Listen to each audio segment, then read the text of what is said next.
You stand in the dim, suffocating chamber of an ancient Chinese tomb, the air thick with a mingled sense of damp earth and incipient decay, your bare feet sinking into the cold, uneven ground as the heavy stone door grinds shut behind you, sealing out the last sliver of light from the world above. Torch flames flicker weakly, casting grotesque shadows on the walls etched with imperial symbols, and you hear the muffled sobs and desperate pleas of other women around you.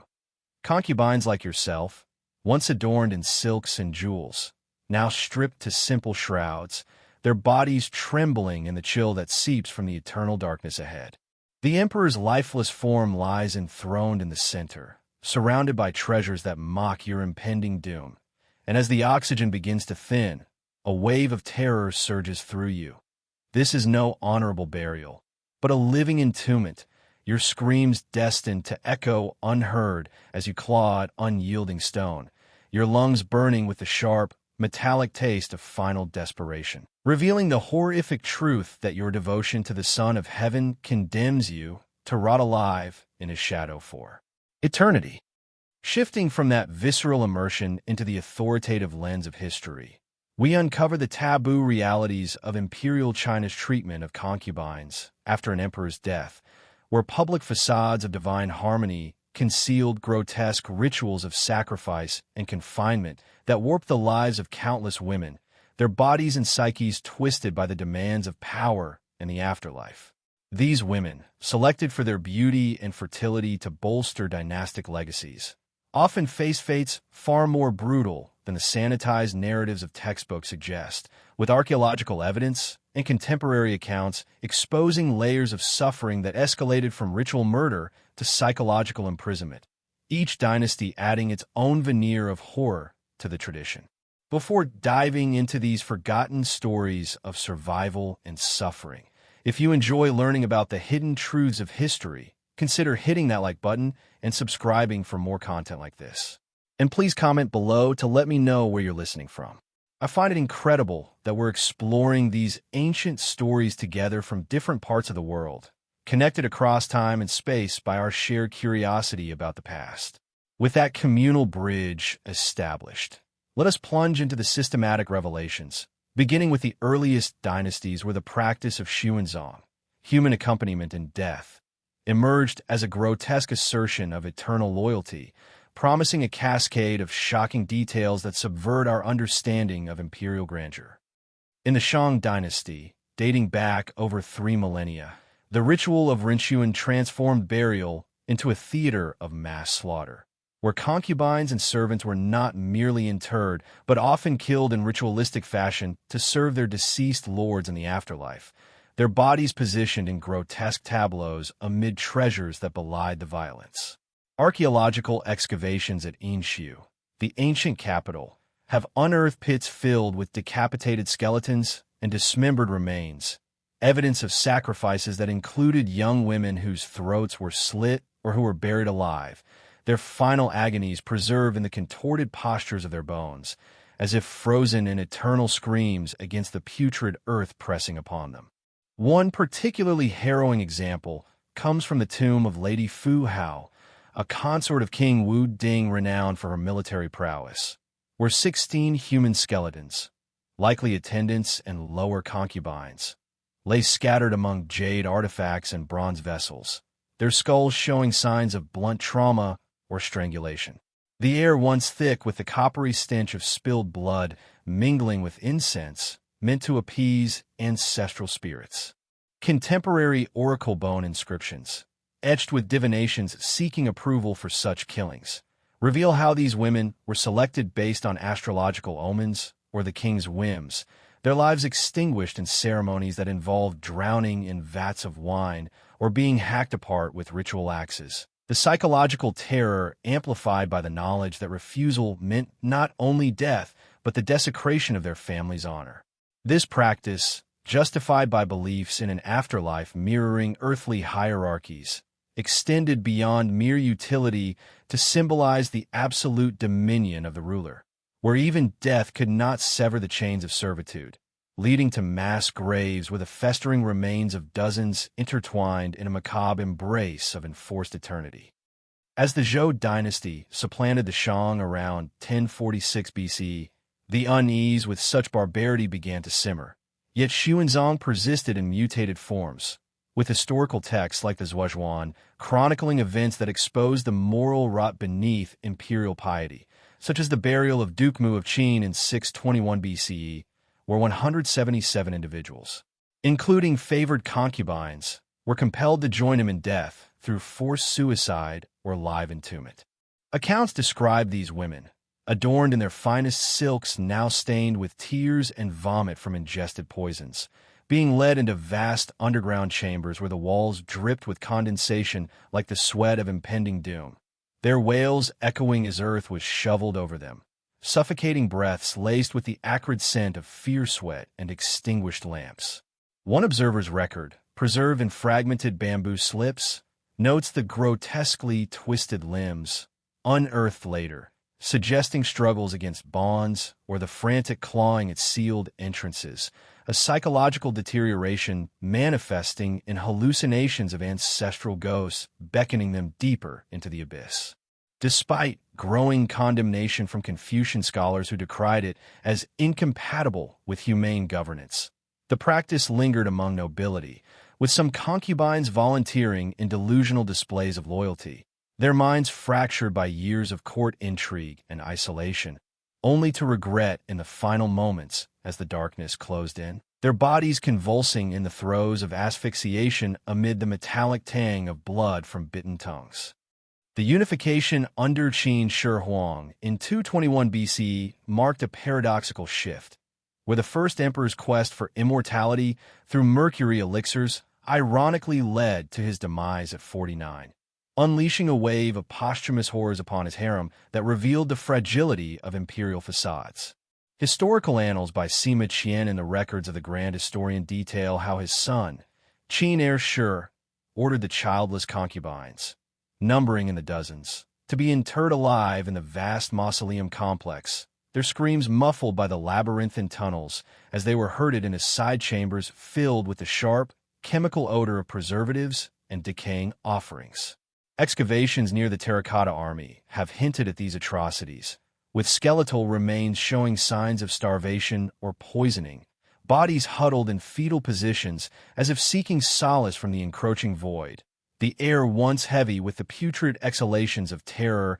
and bodily fluids released in final throes. Beyond the concubines, artisans who constructed the tomb were sealed inside to guard secrets, their desperate pounding on stone doors fading into silence, a dark irony juxtaposing the emperor's symbolic clay guardians with a real flesh sacrifice to his ego, underscoring how private dysfunctions like his paranoia about death rippled into public atrocities that scarred generations.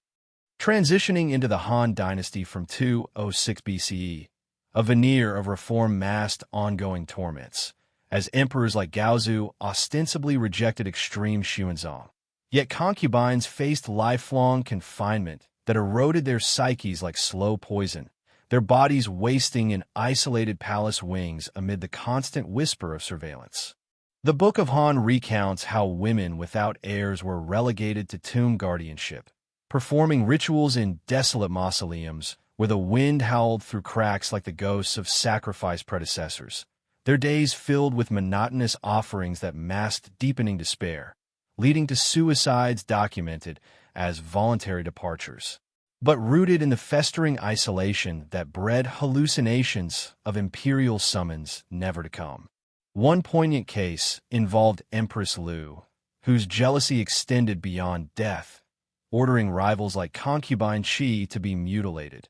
limbs severed, eyes gouged, ears sliced, before casting her into a pigsty as a human swine. Her groans a haunting symphony of pain that echoed through court corridors, the metallic scent of blood and filth clinging to her until merciful death. This shift from overt sacrifice to covert cruelty highlighted the political undercurrents, where confinement prevented familial alliances from disrupting succession, yet the medical abnormalities, depressions manifesting in self-harm, nutritional deficiencies causing skeletal deformities, painted a portrait of hidden suffering that influenced dynastic stability. as embittered women whispered plots from their gilded cages. By the Tang dynasty commencing in 618 CE, the fates diversified into religious seclusion. Yet this mercy concealed layers of psychological torment, as exemplified by Wu Zetian's trajectory from lowly concubine to empress. Her initial banishment to Ganya Temple after Emperor Taizong's death in 649, exposing the nunnery's grim realities. Contemporary diaries describe these institutions as austere prisons, where former concubines shaved their heads amid the acrid smoke of incense that failed to mask the odor of unwashed bodies in despair. Their days regimented by chants that drowned out sobs, yet nights brought vivid nightmares of lost opulence and forced celibacy that induced hysterical pregnancies or self-flagellation scars. Wu's rare return to favor under Gaozong, birthing heirs amid rumors of infanticide, strangling her own daughter to frame rivals, unveiled the desperate measures born from such confinement. Her psychological deterioration fueling a rise to power marked by purges that executed thousands, including concubines drowned in vats or boiled alive. Their screams a visceral reminder of the cycle of trauma perpetuated by imperial dysfunctions.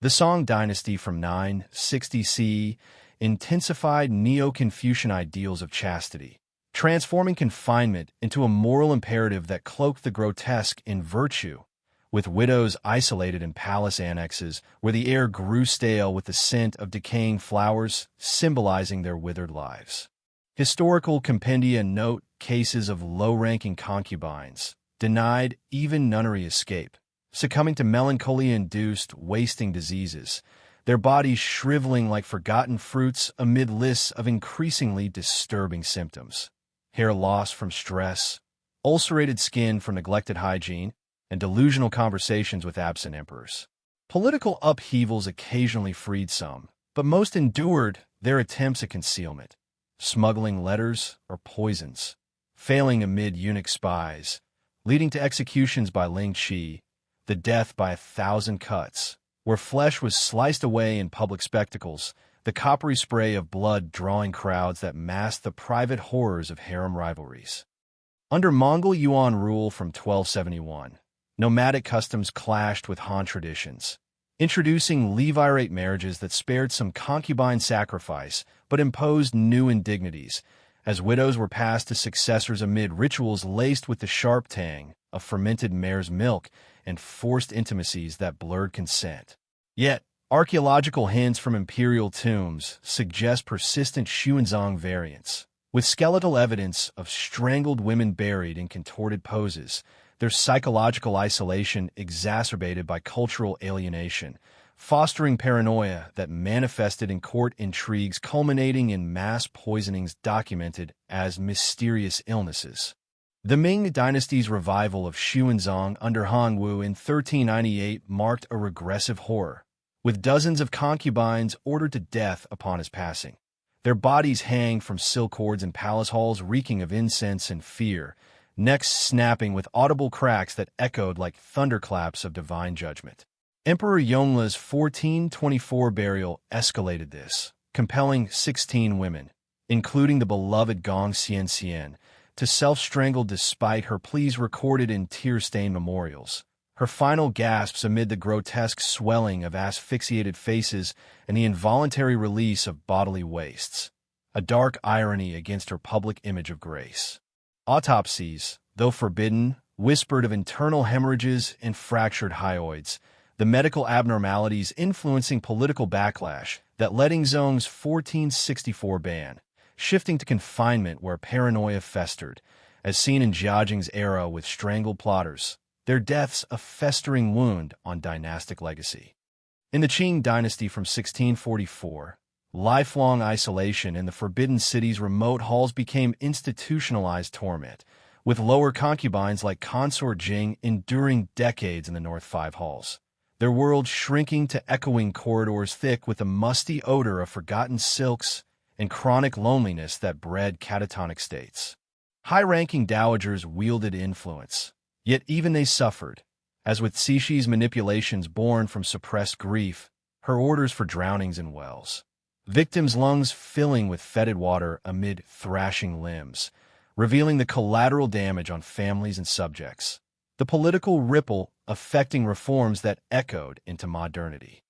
These personal costs mounted inexorably, with concubines' relationships fractured by enforced widowhood, mental states crumbling under the weight of secrets, as paranoia isolated them further, desperate concealments like hidden pregnancies or smuggled abortifacients leading to hemorrhages and infections that scarred wombs and psyches alike. Escalation defined their deterioration, conditions worsening with age, osteoporosis from inactivity, dementia from solitude, prompting extreme measures like self-immolation, flames licking skin with acrid smoke, or starvation diets that hollowed cheeks into skeletal masks. Final moments often involved dysfunction's role, autopsies revealing tumors or poisons, historical cover-ups sanitizing truths, preserved evidence in tombs exposing the lies. Returning to that initial chamber with transformed understanding, we see not just stone but the entombed screams of women whose hidden sufferings underscore universal themes. Power's corruption, humanity's fragility, parallels and modern isolations reminding us that history's ghosts linger in unexamined shadows, ending with the haunting image of a concubine's handprint etched in tomb wall, a silent testament to unyielding horror.